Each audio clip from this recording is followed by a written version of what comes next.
Good evening, good afternoon, good morning, depending on where you're joining us from in the world. And welcome to this webinar, which is being held as part of London Climate Action Week on this very important subject of fossil fuels and air pollution, where we will be deep diving with our panel on the issue of pollution being a hidden killer and what we can do about it. I'm David Hillman, I'm Director of Stamp Out Poverty. We are the UK partner of the Fossil Fuel Non-Proliferation Treaty campaign, working to accelerate the end of the era of fossil fuels.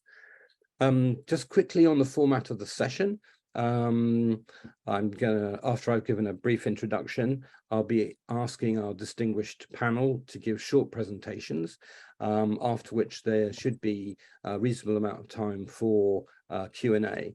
With the Q&A, it would be great if you could post your questions into the Q&A section, which is at the bottom of the screen. And if you can give your name, if you have an organization, give your organization. And let us know if your question is directed to a particular speaker, who that is. And I'll endeavor to get through as many questions as possible in the time. If you want to tweet about today's event, there are two hashtags that we're using. Hashtag LCOR 2023, LCOR is LCAW, London Climate Action Week 2023, and hashtag Fossil Fuel Treaty, which my colleague Ken will put into the chat along with the Twitter handles of the speakers.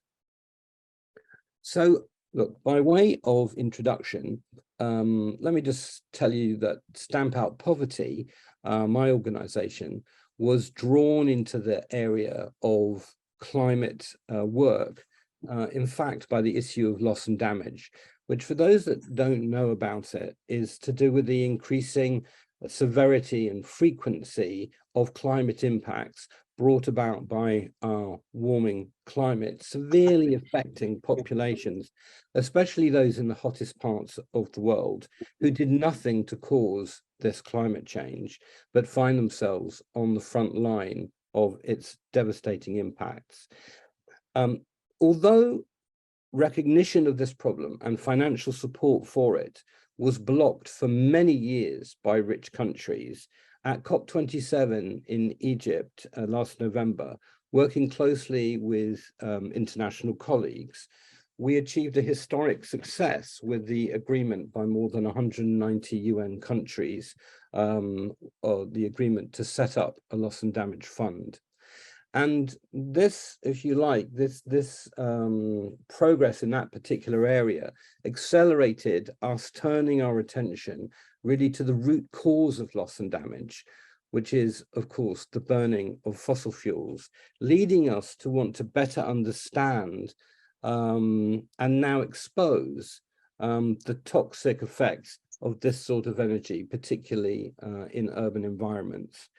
So that gives a little bit of intro to us and why we're involved. But before I turn to our speakers, I just want to give a tiny bit of background on the Fossil Fuel Treaty campaign itself. This campaign has got three pillars. One, end all new exploration and production of oil, coal, and gas. Two, phase out existing production of fossil fuels so that we can keep within the 1.5 degrees global climate goal. And three, work to achieve a just transition that enables countries, workers, and communities to transition away from fossil fuel dependence, particularly through scaling up access to renewable energy. In just 2.5 years, the campaign has secured the support of more than 100 Nobel laureates, more than 2,000 civil society organizations, more than 3,000 scientists, and more than 80 major cities, including Paris, Sydney, Kolkata, Lima, and I'm delighted to say London, which brings us right to where we are now. And I'm pleased to say London endorsed around this time last year. So without further ado, let me turn to our first speaker, who is joining us from India. It's my great pleasure to introduce Dr. Arvind Kumar, Chairman of Chest Surgery at Medanta Hospital in New Delhi. Alerted to the severe problem of air pollution through his work Along with 3 colleagues, he set up the Lung Care Foundation to improve lung health across India by increasing awareness and supporting research and healthcare. The floor is yours, Dr. Kumar. Thank you very much, David, for that kind introduction. Good afternoon, good evening, or good morning to all our viewers. It's a delight indeed to be taking part in this deliberation on fossil fuel non-proliferation TT. I'm a chest surgeon and I see the ill effects of air pollution every day with my own eyes when I operate in the OR. As we all know, it first affects the lungs. They are the portal of entry, and the maximum effect is borne by the lungs. However, the story doesn't end there. There's no organ in the body which is not affected by air pollution. Up till now, air pollution has mostly been considered as a chemical issue, an environmental issue. The true fact is that it is actually a health issue. And as a doctor, I see this impact every day. And in the next 9.5 minutes, I'm going to share with you what I, as a doctor, see every day. So there are 8 questions which I like to answer in 1 minute each. What age do these effects begin? What happens at birth and during childhood? Which organs are affected? What diseases are caused? Does it kill us prematurely? What's the magnitude of this impact? And is there an economic impact? So coming to first question, what age? Surprisingly, contrary to what most people think, now there is enough evidence to suggest that the pollution starts killing us or damaging us even before we are born. When a mother, pregnant mother, breathes in a polluted city, these pollutants go to her blood, they enter the fetus, the uterus, through the placenta, and they start damaging. So the damage to us starts even before we are born. Now, what happens when we take birth? When we take our first breath, we do not get oxygen or some special air. We inhale the same air which is there in the surrounding. And if you are in a polluted city, you actually start inhaling equivalent to several cigarettes of per day and start the damage. So I have no hesitation in saying that the children who are born in polluted cities actually become smokers from the very first breath of their life. Or we can say there are newborn smokers in polluted cities. Next, what happens during the childhood? When the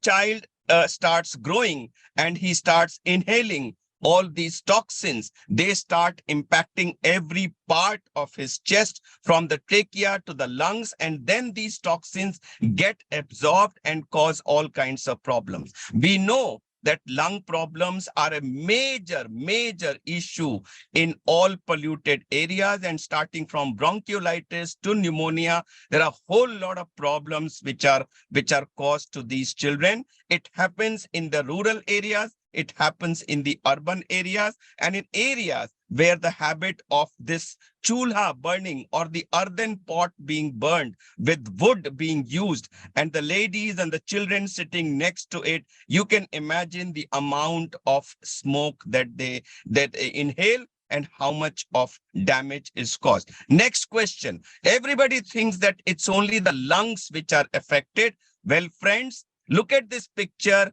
The organs depicted in this picture are the only organs affected by air pollution. You would see that from brain to toe, there is hardly any organ which remains unaffected. Lungs are the portal of entry, and therefore they bear the brunt of the attack. When we are born, we have these nice pink looking lungs, but as we inhale the toxins in the air that we breathe, and we breathe 25,000 times a day, this is what happens to our lung. And friends, seeing these kinds of deposits on the lungs of my non-smoker patients coming from polluted cities was the reason for my setting up the Lung Care Foundation. So this is the kind of lungs I see in people from polluted cities. You can compare, this is the pink lung that we are born with, and see what pollution does to our lungs.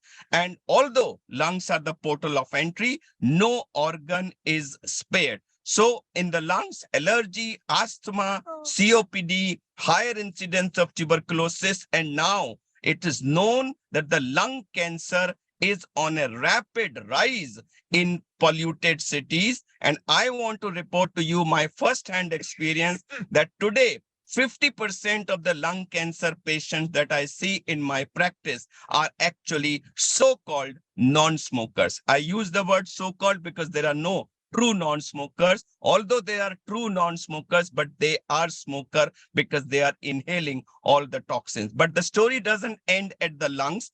It affects heart. So it causes all kinds of premature hypertension in children, heart attack in adults. It causes hyperexcitability syndrome in children. It is now known to decrease the IQ development. It is known to cause paralysis or brain attacks in children, accelerating aging in elderly, and most surprisingly, two recent discoveries which have occurred, which are most surprising. Now, even a high incidence of diabetes is being reported in children, as also higher incidence of obesity. These are two latest additions to the long list of diseases which pollution causes. And it affects babies unborn, children, and elderly. These are the three groups which are mainly affected. Does it kill us prematurely? We know these figures that 7 to 10 million deaths are caused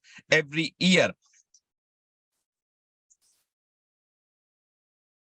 So we know that COVID was a major killer, but the fact is that every year air pollution causes more deaths than the COVID did in the entire epidemic period. What is the magnitude of this effect? We only talk of deaths, but friends, before you die, you have a long way to go. So this is at the bottom line is the normal population. When the normal population is initially affected, you start having mild symptoms, then you have more symptoms, then you have more symptoms, you start visiting ER, you become crippled, bedridden, and finally you die. So you would see that the deaths may be few millions, but those who are suffering from debilitating diseases, they are in trillions, and the cost of that is very, very high. We all say that if we take all the measures for taking care of air pollution, it will lead to huge amount of money being spent. What I want to tell, when we look at the economic burden of air pollution, there are direct costs of treatment of the diseases caused by air pollution.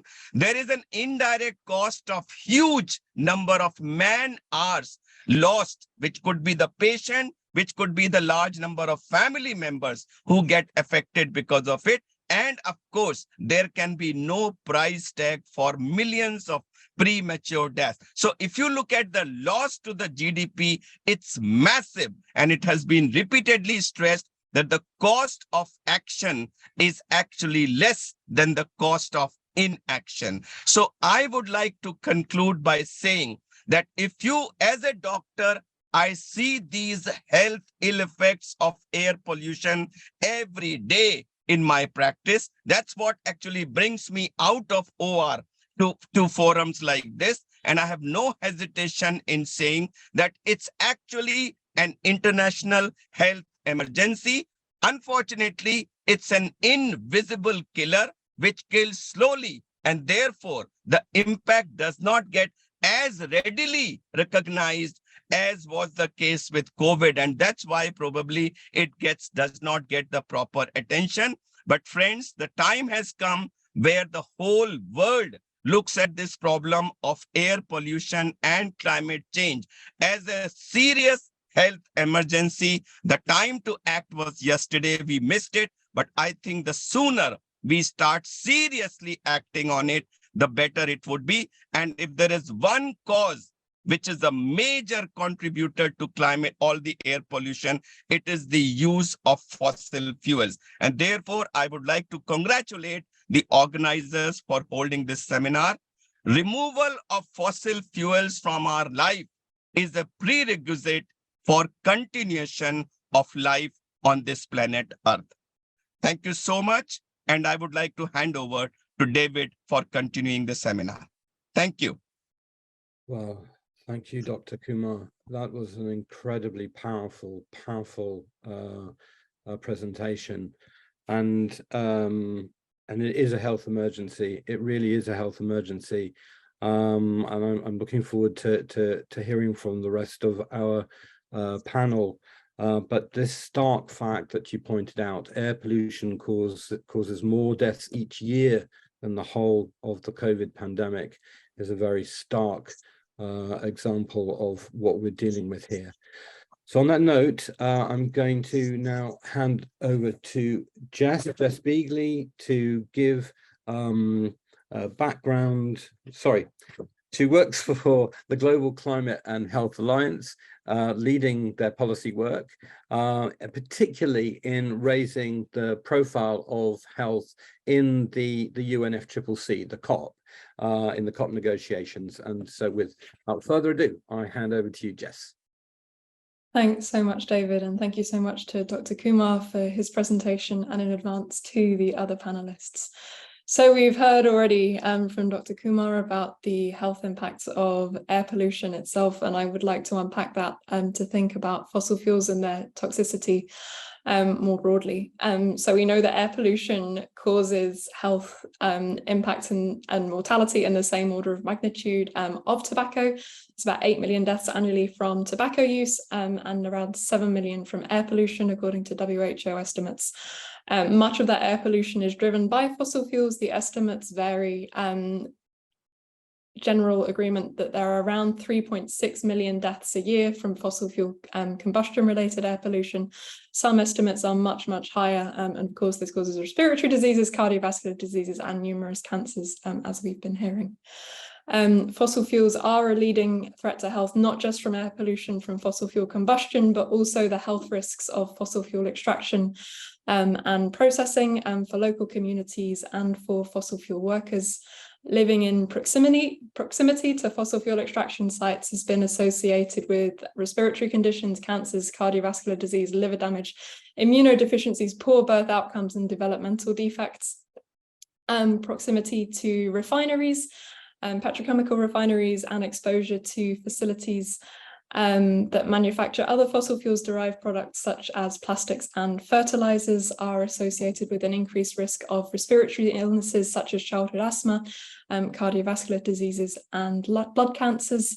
And then workers at extraction sites and in refineries face terminal respiratory diseases such as black lung silicosis, chronic obstructive pulmonary disease, mesothelioma, and other cancers, not to mention safety risks from industrial fires and explosions. The leakage of methane from fossil fuel extraction and processing infrastructure presents a health threat itself in terms of tropospheric ozone that can worsen bronchitis and emphysema and permanently damage lung tissue. But of course, there's also a huge health risk associated with flaring of gas as an example, the oil extraction process. And would really commend to anyone to watch the documentary Under Poisoned Skies that follows Ali, a young man in Iraq, and other members of the local community that live near to flaring sites in Iraq. And Ali has since died from leukemia. As we move along the fossil fuel life cycle from cradle to grave, we know that fracking chemicals or tailings from the separation of coal and oil may leach into surrounding water and soil. So overall the extraction and processing of fossil fuels are associated with air, water, and soil pollution, and those additional risks for fossil fuel workers themselves.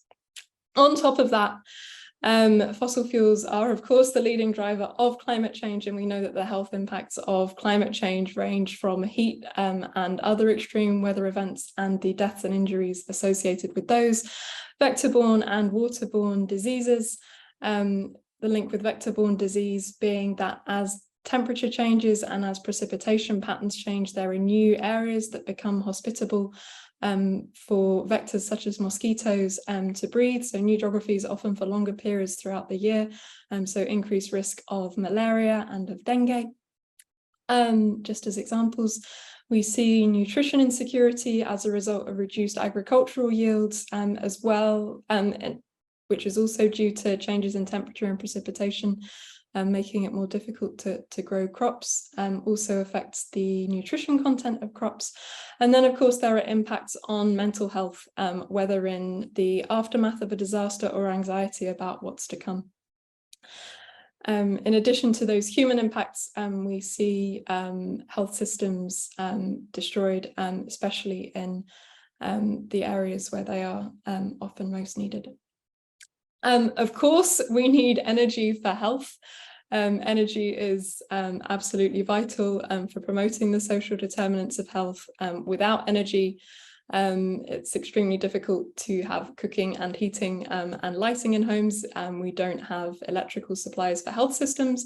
Without energy, education is increasingly challenging without energy access, and we know that's a major social determinant of health. The point is that we are well past the point where this energy has to come from fossil fuels. We're also long past the time when the toxicity of fossil fuels should be acknowledged at all levels and acted upon, specifically with a just transition to renewable energy. And in many ways, we can think of air pollution as being comparable to secondhand smoke. Of those 8 million deaths every year from tobacco, around 1 million of them are due to secondhand smoke. And this was really when we saw the shift on tobacco control really begin to accelerate. And if we think of air pollution and its impacts well beyond those that are responsible for the combustion of fossil fuels, if we think of climate change and how those borders and impacts are, extend so much more widely, I think that parallel can be a really powerful one in framing those similarities.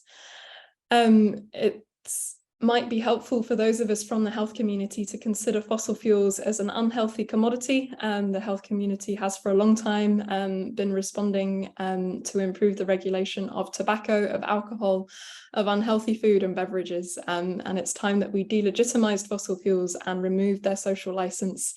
It's socially unacceptable in London now to smoke because of the package of interventions that have been implemented against smoking. And if we remove fossil fuels and our exposure to fossil fuel advertising, just as an example from our daily lives, we would start to see the same changes in attitudes. We know that the fossil fuel industry shares a playbook with other unhealthy commodity industries, whether that's in terms of denying evidence, for example, that fossil fuels have anything to do with climate change, or that there is a health risk associated with tobacco, or that tobacco is addictive. We've seen all of those arguments. Both fossil fuel companies and tobacco companies have a history of focusing on what they do well. BP with its green flower logo, green sun logo, rebranding to Beyond Petroleum. Philip Morris International launching the Smoke Free Foundation. We know that both the fossil fuel industry and the tobacco industry invest huge amounts of money in perpetuating misinformation, influencing science in inverted commas, and certainly also in influencing decision-making and seeking a table or influence over policy decisions at the national and the international level. There are promises of self-regulation, whether from other unhealthy commodity industries, food and beverage being a really classic example here. We've seen the same from the vehicle industry and other fossil fuel derived industries. Lots of history of purported concern for vulnerable communities. What will the impact of fiscal policies be on the poor? And we've seen that for food and beverages in the UK, concern around the sugar sweetened beverage tax. And yet the narrative for energy costs is very much focused on whether or not fossil fuels remain affordable and not whether redirecting subsidies to renewable energy and renewable energy infrastructure could ensure and even improve energy access for the most vulnerable communities around the world. So there are also shared playbooks that the health community and the wider climate community can be employing in response to these shared tactics of unhealthy commodity industries, and the first being around conflict of interest. So for the Framework Convention on Tobacco Control, which is the WHO convention for tobacco control, unsurprisingly, Article 5.3 of that convention actually excludes the tobacco industry from having any role in policy making, whether at the national or international level. Meanwhile, at COP26, the fossil fuel industry was the largest single delegation at COP once you added up the fossil fuel industry representatives across different delegations that they'd sneak their way onto. We can think about ad bans and marketing bans. There's really exciting progress on this in a number of European cities and in Australia on fossil fuels, and we've seen it work for tobacco, and yeah, certainly accelerating with fossil fuels as well. For fiscal policies, there is research by the Health and Environment Alliance that shows that the fossil fuel subsidies that were invested by G20 governments in 2014 led to health impacts with costs 6 times that amount. Fossil fuel subsidies account for around 6% of global GDP. If you begin to imagine the health impacts arising as a result of that, it's really quite staggering. And of course, the health community can back calls from divestment from fossil fuels, as they have done for other unhealthy commodities. The 2 final examples I want to give before we close are 2 currently relevant events, one being the People's Health Tribunal against Shell and Total, which brought together communities from across Africa that have been affected by the extractive activities of these companies. Shell and Total were found guilty of actions extremely harmful to the livelihoods, health, right to shelter, quality of life, right to live in dignity, quality of the environment, and right to live free from discrimination and oppression, among more. And I will put the link in the chat in a moment for anyone that would like to find out more about that. Really, really powerful outcomes and testimonies. And then finally, an effort that GCHA was really proud to support was the signature of health organisations in support of a letter commending the Fossil Fuel Non-Proliferation Treaty. This was signed by over 300 organisations, including the World Health Organization. And I'll just close with a quotation by Dr. Tedros, the Director General of WHO, who said that the modern addiction to fossil fuels is not just an act of environmental vandalism from the health perspective, it's an act of self-sabotage. And with that, I will pass back to David. Thank you so much. Thank you, Jess. Thank you. Thank you for letting us know also about the People's Health Tribunal, which I guess a number of people wouldn't have known about, which I think is a great step forward. And also revealing the tactics of the fossil fuel industry and bringing attention to the time to remove the social license of the fossil fuel industry and progress in terms of advertising bans. So thank you so much for that. We will now turn to Dr. Ian Mudway. Dr. Mudway is a senior lecturer in the School of Public Health at Imperial College London. He has over 25 years of experience researching the impacts of air pollution on human health and published over 100 research papers and reports on the subject. Currently, his work is focused on understanding early life impacts of pollutants on the development of the lung and cognitive function in children living within urban populations. Ian, the floor is yours. Let me see if I can share my slides adequately. Tell me if that's work, David. Yes, that's fine. That's good. Okay. Well, thank you very much for giving me the opportunity to talk. And in a sense, I may cover much the same topic as Dr. Kumar.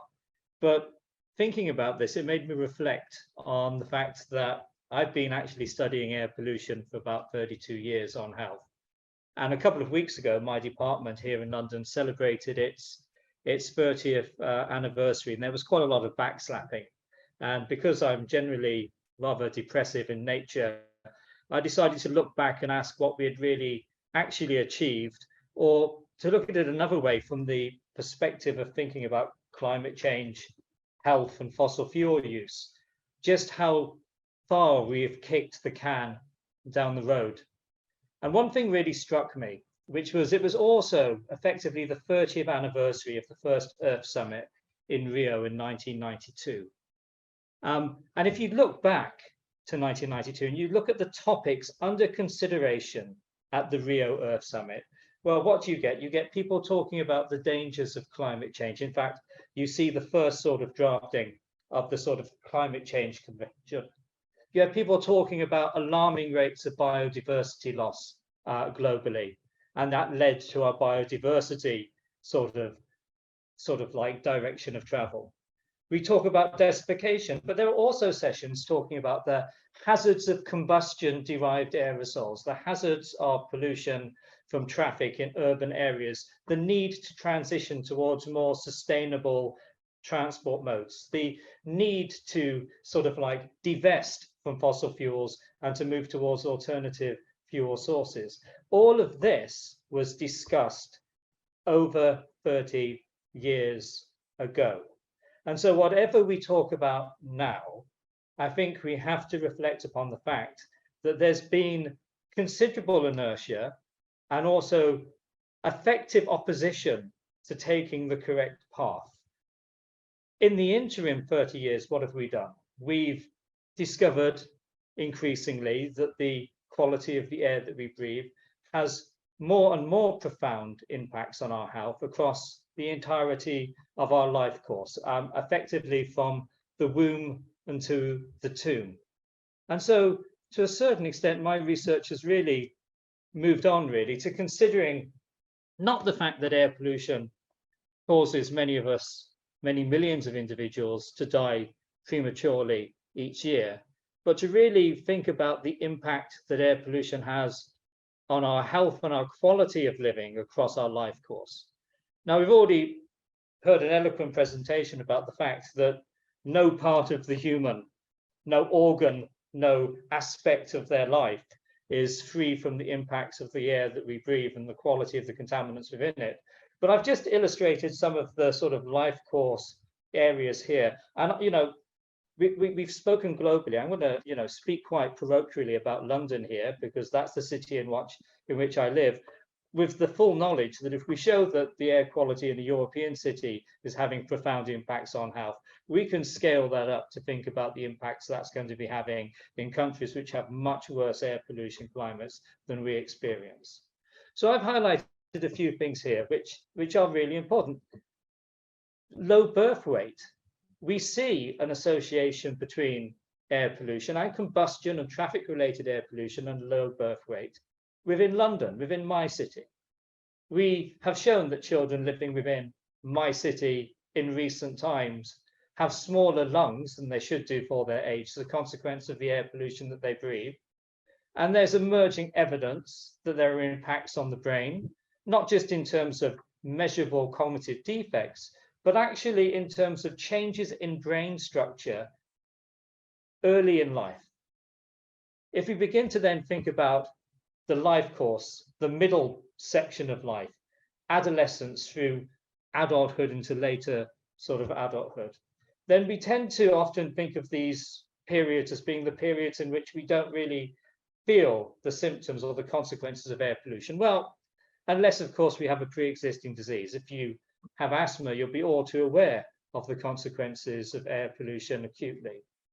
But what we have to understand about this period of midlife is that we are actually beginning to see impacts on bodily systems which are themselves driving the development of the chronic diseases of age. So, for example, one of the major reasons air pollution triggers premature death is through cardiovascular disease, through sudden heart attacks, through ischemic events. But air pollution is associated with many of the risk factors which lead to those diseases, including hypercholesterolemia, including sort of diabetes risk, including systemic inflammation. Air pollution is involved in those individual causal pathways leading to the disease. But also what's come to the fore very recently is that air pollution seems to impact on our brain. We've talked in a previous presentation about dementia risk, but there's now clear evidence of impacts on mental health, depressive and anxiety disorders in sort of late adolescence into early adulthood, and increasing evidence of risks to psychosis. And another area which is becoming increasingly important is our realization that air pollution itself increases the vulnerability of the populations to both bacterial and viral infections. And in fact, evidence is beginning to emerge that is beginning to show that long-term residence in areas of air pollution did play a role in altering the susceptibility of populations to COVID during the COVID pandemic. And that's before we move on into old age. And in old age, again, you know, we think about losing a few months of life, potentially dementia and the risks of that have, but really we should be focusing on the quality of life as we decline, as we age across the population, and an overall healthy population. Now, I just wanted to highlight a few studies. Again, these are from London. I just wanted to make some very clear points. Air pollution has immediate effects on individuals who are vulnerable. This is GP data, general practitioner data, taken from one central London borough in London, in Lambeth. And I'm looking here at associations with nitrogen dioxide, which is a really good proxy pollutant measurement of tailpipe emissions from diesel engines. And we're simply looking here at total respiratory consultations for asthma and for COPD and other conditions, stratified by age. And here we're looking at air pollution on the day before, 2 days before, or the week before. And what we can see is there are these significant increases in consultations during periods of air pollution. And that actually these patterns are seen across the life course, particularly marked in the young, but also seen all the way up into our older age groups. So for individuals with pre-existing respiratory disease, air pollution is something they live with on a daily basis. They're aware of the symptoms to begin with. The more challenging issue, and another aspect of the invisibility of air pollution, the fact we can't see it, is one thing. One of the real challenges of air pollution, very similar to cigarette smoking, is that the effects are cumulative over the long term. So that for very long periods of time, it's not apparent that air pollution is impacting your health. But those changes happen very early in life. This is a study I performed with colleagues in central London between 2008 and 2014, where we looked at lung growth in children living within a highly polluted inner London area. And the results here, well, it's a graph, I'll put it here. Look, what we've got here is a change in lung volume, forced vital capacity, per unit concentration in this gas, which is a good proxy of diesel emissions. And then we've modeled the exposures based on the annual exposure in the children or on their exposures on the morning we did the assessments 24 hours before, 7 days. And the short-term exposures don't make a lot of difference to lung volume. They really shouldn't. But if you look over the long-term exposures, you can see a significant reduction in lung volume. And if you scroll across here, this reduction in lung volume equates, when you multiply it by the NO2 concentrations in the city, to around 100 to 120 mils of lost lung volume by the age of 8 or 9 years old in these children, which is about 5% of their lung volume. So even within London, within our lower pollution cities compared with some of the global cities, we're showing impacts on organ and lung development early in life. Now, these won't manifest significant symptoms, but they are telling you that the organ is on a poor growth trajectory. And failing to attain your optimal lung function in adulthood is a very strong predictor of your risk of chronic disease as we age, and also of your life expectancy. So we're already, in these children, beginning to see risks building up as a consequence of the air that they are breathing today. Again, indicating that this is a task which needs to be tackled urgently. Now, the other thing I wanted to throw into this mix here, again, relates to this issue about the fact that this is not only about disease and premature death. It's about the quality of living. And as we age, we very rarely simply have one condition. We become a collection of diseases and syndromes which interrelate, which we refer to as multimorbidity. And this is a study which we published just before Christmas this year, using data within a cohort known as the UK Biobank. So this is 500,000 individuals. And we simply looked at the number of individuals who had more than one condition. So COPD plus heart disease, or COPD with underlying other conditions. And we looked at the relationship with different pollutants, PM2.5, PM10, NO2, by the quartile of air pollution exposure, long-term annual exposure.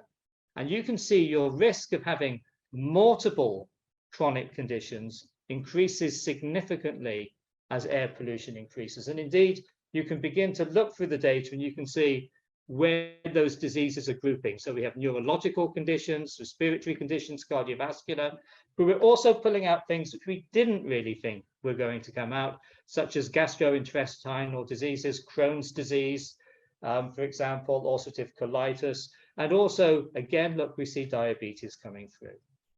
So this all feels as though it's a bit doom and gloom, and very often I'm the most depressive talker, but we're going to have quite a lot of talks here which are framing things which are not optimal. But one thing I will say about air pollution is I can show you lots of data demonstrating that air pollution and fossil fuel derived air pollution causes adverse health effects. There is plenty of evidence that when you reduce those emissions, you get net benefits in health, which means there are significant co-benefits here. If we phase out fossil fuels, not only do we have a chance of meeting our net zero commitments, we will reap a significant health benefit, a well-being benefit, and economic advantages within our societies. And then finally, I've got some reports here, all of which are freely available online. When they share the slides, these are good places for you to go in order to pick up information which covers the impact of air pollution across the life course. Thank you very much. I'll hand you back to David. Thank you. Thank you, Ian. Can you hear me? Yeah. Great.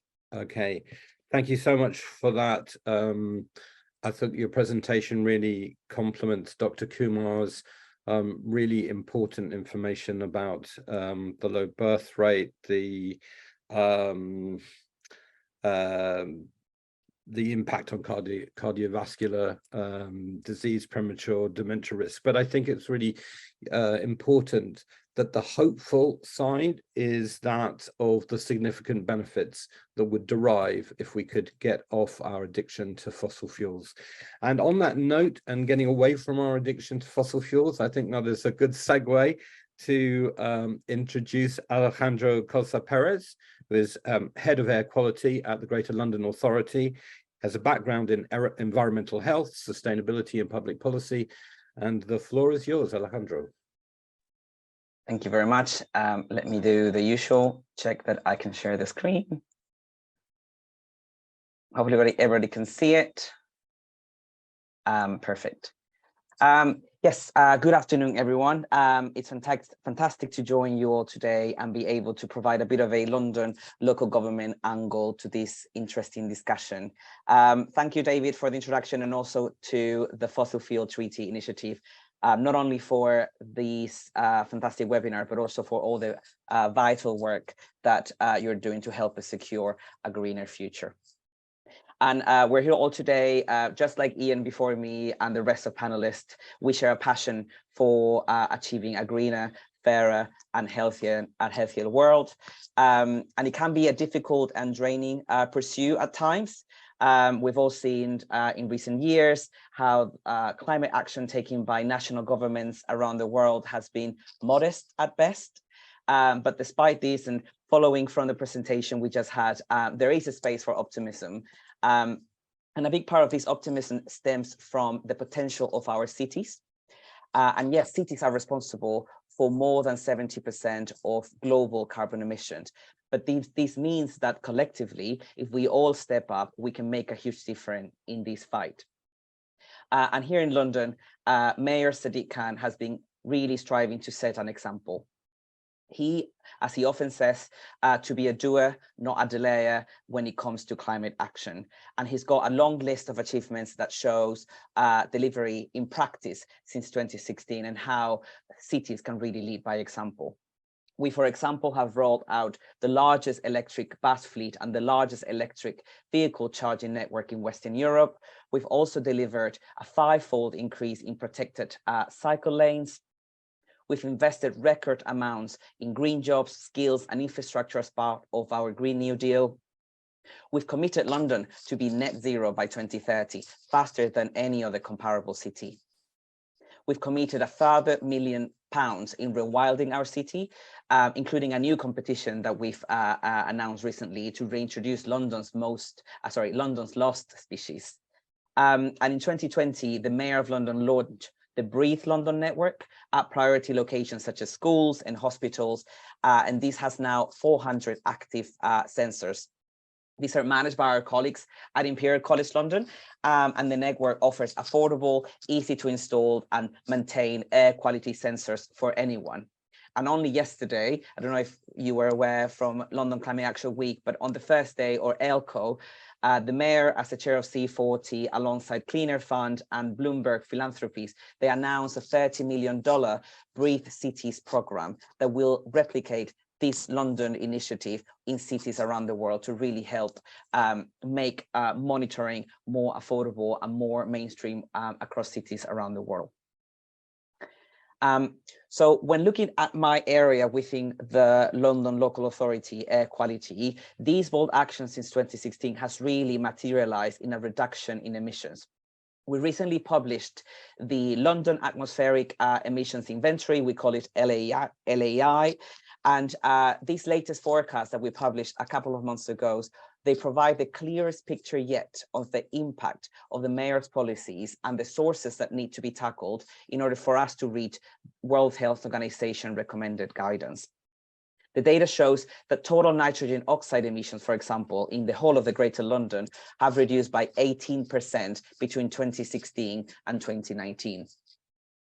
Forecasts, which I'm now showing on the screen, for 2025 and 2030, they show also a big reduction. It's 31% in 2025 and 44% by 2030 compared to 2019. However, as you can probably notice in the maps, there's no green in our maps because we are very clear that there's still a very long way to go in order for us to reach WHO annual average guidance. And without further action, there is nowhere in London that will reach those guidance by 2025 or 2030. So the urgency of more actions is very much at the center of our debate. But today, the program that I'm going to focus on in my area is the transformational policy that is aiming at tackling the triple challenges of climate action, the climate change, air pollution, and traffic congestion. And that is the ultra low emission zone, or the ULEZ. Here in the slides, you can see the overall map of the different phases that we've had. ULEZ has really been one of the most successful environmental initiatives anywhere in the world. It was first introduced in 2019 in that little zone in the center that covered that central congestion charge zone. And in 2021, we expanded the ULEZ to that center ring that you can see in green on the screen. That was an increase of 18 times the size of the central London and covering 4 million people, half of London's population.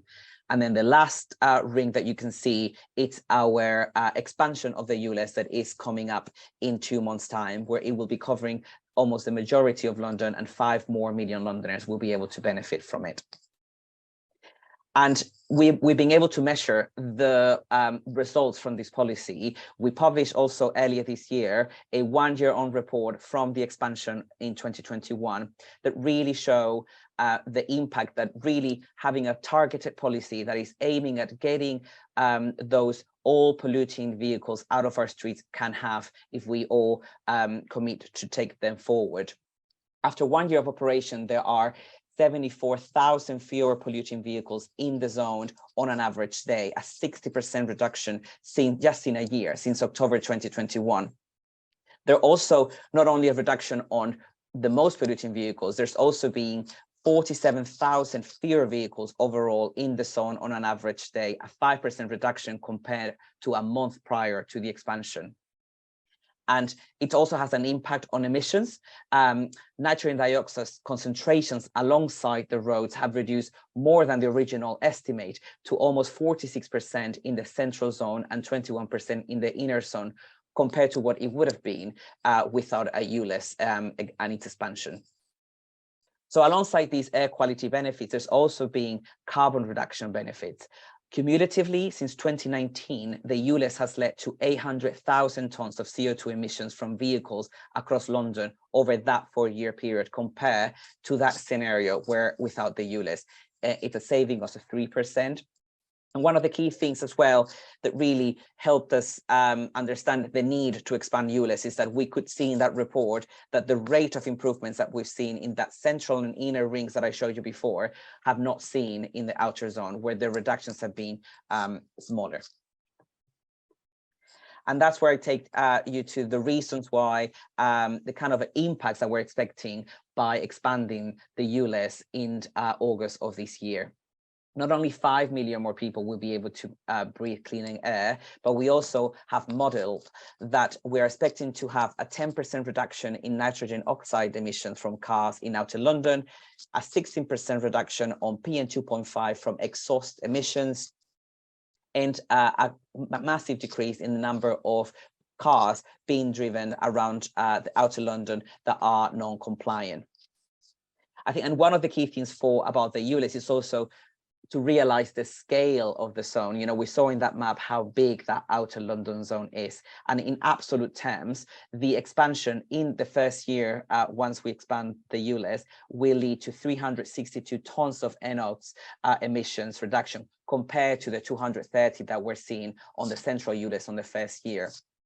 And similarly, the carbon reductions will be double those that we saw in the central zone in the first year. So it's important to highlight the importance of this policy, but also I think, as Ian was sharing before, why do we need this bold action to continue, and why we really can't take the foot off the accelerator now?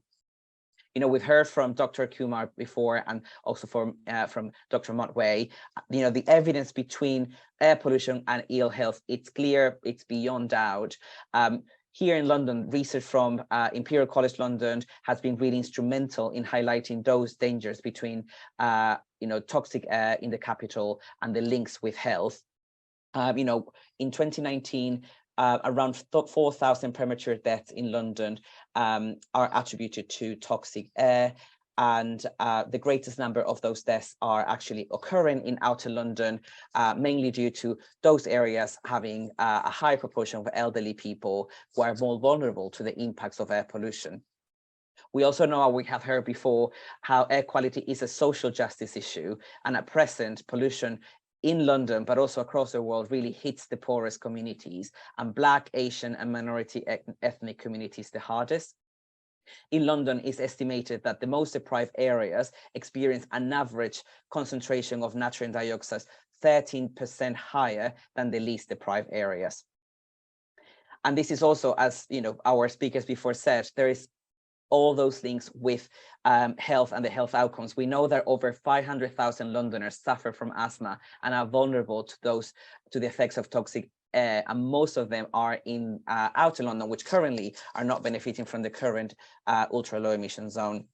We also know that if we are to meet the 2030 target for net zero carbon, we need to reduce car use by 27% in London. So policies such as the ULEZ and a whole package of air quality transport policies will really help us get to that target. And I think, you know, Dr. Kumar mentioned as well the economics of action air quality. We know that if no action is taken to reduce air pollution, around 550,000 Londoners will develop diseases that are related to poor air quality, and that will turn to cost NHS around £10.4 billion by 2050. So just to finish and say that this is why here in London, we're committed to continue showing that leadership when it comes to bold action. And I ask all of you, wherever you are, whatever organization you are, to join us in doing the same, so we can all be part of that change. Thank you. Thank you very much indeed, Alejandro, for an excellent presentation. You know, bringing us up to speed with ULEZ and the benefits of ULEZ, and so getting us, you know, an understanding about the expansion of the ULEZ, the massive decrease in emissions from non-compliant vehicles. And I think the final thing I want to say, what I think is so important is London endorsed the treaty, the fossil fuel treaty, like a number of cities. But what we're seeing is putting your money where your mouth is actually not just endorsing, but taking meaningful action, which I hope can be replicated in other cities in the UK and replicated in other cities around the world. And certainly through the treaty campaign, this gives us an opportunity to do exactly that.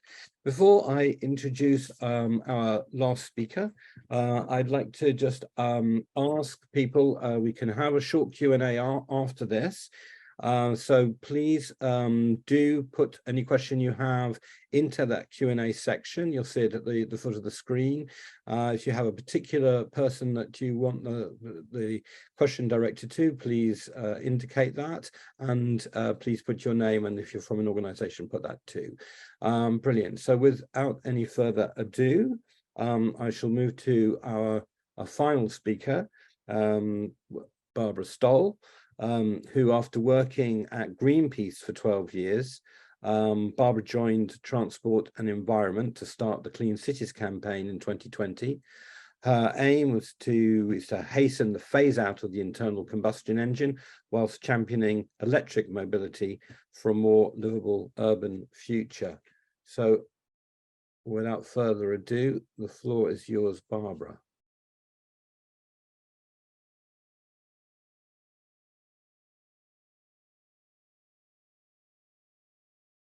Yeah, sorry. So I just shared my screen. Hopefully everybody can see that and also hear me properly. So thank you very much for the introduction and also for the previous speakers. It's been an incredibly rich event already, so thank you for the organizers as well. I'll try and keep myself very brief because I appreciate, as the last speaker, I may have now lost some of the energy in the audience. So the Clean Cities campaign is a European coalition of over 80 organizations. We work across 16 countries in Europe.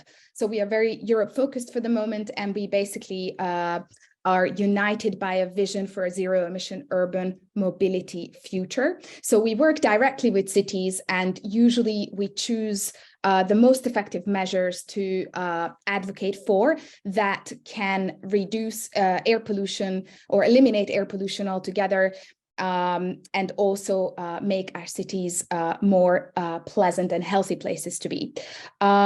We also work with movements. We work with city level decision makers, also London. So that's just a very short introduction of what we do. What we're calling European cities to do is to reallocate public space for people over cars, to encourage more walking and cycling, to promote and invest in public and shared transport, and to allow for the trips that cannot be completed in any other way, only zero emission vehicles. And this is just another overview. So at the European level, we do a lot of research, facts and analysis. We benchmark European cities on their progress towards zero emission urban mobility. We provide data for local level campaigning work, and we also advocate for more EU level action. At the local level, we have been working a lot on low and zero emission zones, and that is something I will touch upon later in my presentation. We are also pushing for more active mobility and in general, better and more sustainable urban mobility measures. At all levels, we are also trying to work with the people, work with the public. So we build movements. We have a movement of over 622 locations in Europe, and this is a movement for school streets. And we are also contributors to the expert group on urban mobility by the European Commission. So this has already been shared, I think, by Alejandro before me, but in Europe, the air is getting cleaner. And I'm not going to go into much detail on this, but it still remains toxic. So 97% of the European urban population is still exposed to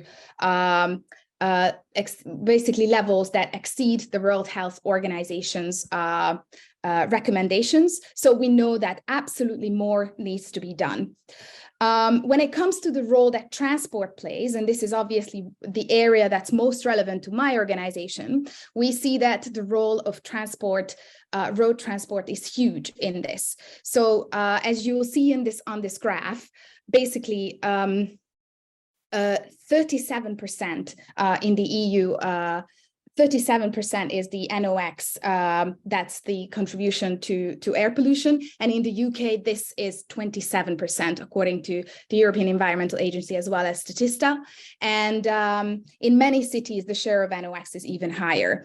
And we know that road traffic has a tragic contribution to all of those terrible health impacts that some of the speakers before me have outlined, and so that's basically our main mission, to drive these air pollution levels down as quickly as possible. So what measures are there, and what are the measures that the Clean Cities campaign promotes? Well, the most effective measures are actually low emission zones and so-called environmental zones. You can also see that congestion charging is also a very good one, parking policies, as well as cycling and walking policies. And these are the ones that we are absolutely advocating for at both local as well as at the European level. And we see that London in particular is doing quite well on these policies. So you have seen the details from the previous speaker. And what we have done is we have modeled the impact of low and zero emission zones before. And right now across Europe, there is about 320 low emission zones in place. And this will further increase by 2025 based on some of the regulation that's already in place and some of the implementation that is in progress. However, the Ambient Air Quality Directive, which is a European directive that regulates air pollution in European cities, is currently being reviewed, and the impact assessment did not account for the impact that these local level regulations can play. So because of this, we wanted to see what is the effect of zero emission zones on particular NO2, so nitrogen dioxide, and look at how far could we take the NO2 levels in the different cities in Europe if zero emission zones were indeed implemented. And what we have found is from road traffic, we can almost completely eliminate NO2 if zero emission zones are implemented. So as you can see on this graph, Brussels, Warsaw, Paris, Milan, and Madrid was some of the places where we modeled this in more detail. So this is the reason why obviously low emission zones are already great and a very, very good way to reduce pollution, but we need to go to zero emission zones as quickly as possible in order to fully eliminate or almost fully eliminate air pollution from road traffic. Now, of course, there are other sources as well, and my organization does not work on those other sources, but of course, they're equally important. And also, a final point I would make before I close the presentation is that we know that low emission zones and zero emission zones are very effective, along with some of the other measures that cities like London and other European cities have already implemented or are in the progress of implementing. But it is extremely important how we implement those measures. There's a huge backlash across the continent right now, which we can witness, and that is because often the poorest are hit the hardest by some of these measures. So this is one of the reasons why we looked into research into how can these measures be implemented in the fairest possible way.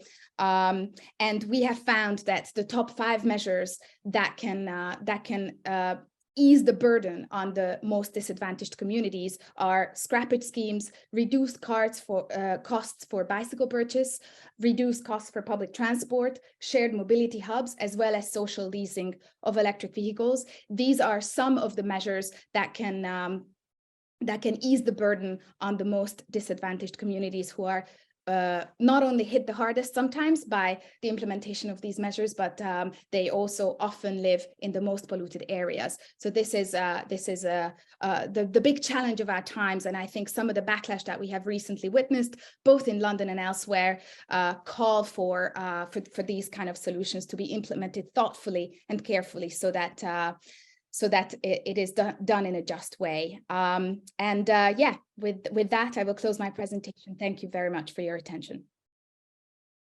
Thank you very much, Barbara. Again, an excellent presentation. Really important to see this direction of travel, to see the main measures that work, to see how low emission zones have worked, but that's not enough. We need to move as quickly as possible to zero emission zones to eliminate air pollution from road traffic. But the point you're making at the end, that it's done with equity, it's done with sensitivity, it's done understanding that we do not want to disadvantage the most vulnerable economic groups. So to hear about scrappage schemes and schemes to reduce the cost of public transport, all these kind of measures that ameliorate these moves are incredibly important to learn about. So thank you very much indeed.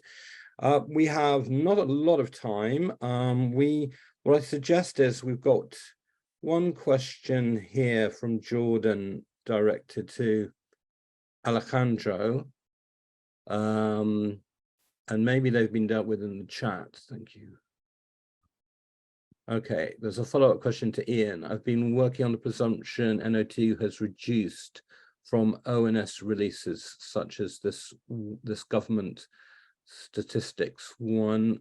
I don't know whether you've seen that, Ian, or whether you want to come back on that one. It's a question that's in the chat. I answered one question. I think NO2 has fallen within the City of London. That's almost certainly true. I don't think there's any question about that. I think it's quite clear. There are still issues about what that manifests to in terms of population level exposures, because people, where they live, how they move around their natural environment.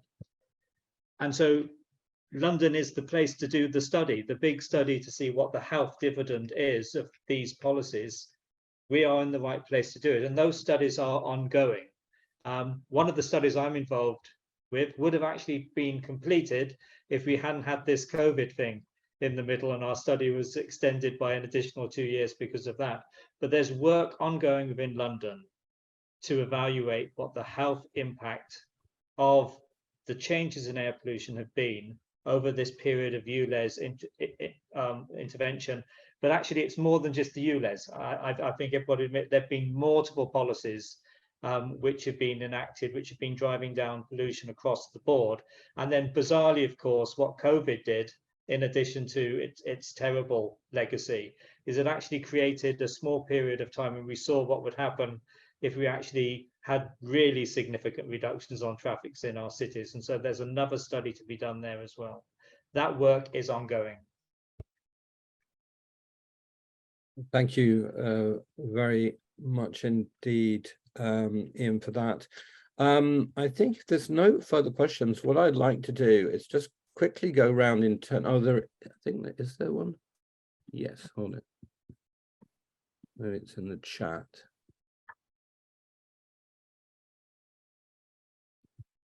All right, so it's a comment thanking us from Ruth, who's a parent of a child who has bad asthma. I think to wrap up, maybe we could just quickly go around a minute each, shall we say, through the panelists, and the question would be, what do you, if you were able to talk to government, or perhaps talk, I don't know, to the shadow cabinet, who knows what might happen with the politics in the UK in the next 2 years, but if you were able to speak to them and had your top three asks of them, what would be your ask to government to improve things? So I'll start with, and if Dr. Kumar is with us, that could be, of course, to your own government. Dr. Kumar may not still be with us because we saw him in a car and he was on his way to the hospital, so he might not be with us. And if he isn't and he doesn't respond immediately, then let's move to Jess to give us your final thoughts on that question. Thanks, David. My top 3 asks, they're all very small, would be to ban the fossil fuel industry from policymaking in which it has clear vested interests, number 1. Number 2, to ban the ads of fossil fuels and fossil fuel derived products and ads by fossil fuel dependent industries. And 3rd, to implement fiscal policies, whether they be taxes, subsidies, or both, that are commensurate with the health costs of fossil fuels. Thank you very much for those. I very much support them. Over to you, Ian. I agree with all of those things, obviously. I might actually try to persuade the oil industry from not having any delegates at the next COP meeting in UEA, which is already a bit of a strange place to hold it. My recommendations, and I have spent time speaking to politicians, is that as we move into our next political cycle, and there will be a next political cycle because the wheel always turns, our politicians need to be cogent of the fact that we are at a critical moment in global history. This is a pivotal moment in world history, and they will be judged if they are not brave. They will be judged for not being bold, and they will be held to account if they lack moral backbone. I think I would say no more. If they're concerned about their legacy, they should be really thinking very seriously about the issues we face. Thank you very much for that. I totally agree, and I will say a little bit about it as we close. Alejandro. Just very quickly to say, normally, we have our ask of government, but clearly on our area is take this issue more seriously. We know that we have new targets, new guidance from WHO. Those should be the legal targets that we should be aiming to achieve. We should also give money, give powers and funding to those that know how to also deal with the issue, which are local governments as well. So give more powers and funding to local authorities. And finally, I think help everybody really realize of the health consequences of air pollution with a national campaign to really link those two. That would be very welcome as well. Thank you, Alejandro, for that. And finally, Barbara. Yes, thank you. So my 3 would be to implement clean air zones in as many places as possible, but also providing full support to small businesses as well as the most disadvantaged communities. My number 2 would be to provide more funding for local authorities to be able to do this implementation in the fairest and most effective way. And number 3 would be to help really just scale up the electric van production and to basically finally transform the transport system in the UK. Only a small ask. Thank you so much for that. Well, we're drawing to a close now. I just wanted to echo what Dr. Mudway said in terms of we are at a critical moment of our history. As participants to this session, if you weren't convinced before this, I'm sure you are convinced now that we need to see the end of the era of fossil fuels as soon as is conceivably possible. I wanted to say that if you or your organizations have not yet endorsed the call for the Fossil Fuel Treaty, the website link is in the chat.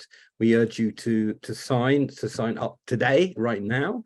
The more people, the more organizations that do so, the louder is our collective voice for a fossil fuel treaty to come into being at the earliest possible time.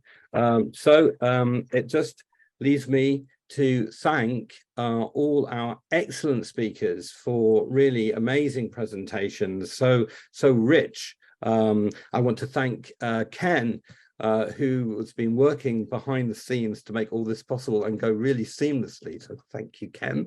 And thank you, the participants, the audience who have come from all over the world, I hear.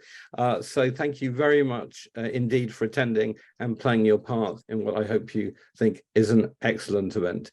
Thank you very much indeed. And with that, I close the event.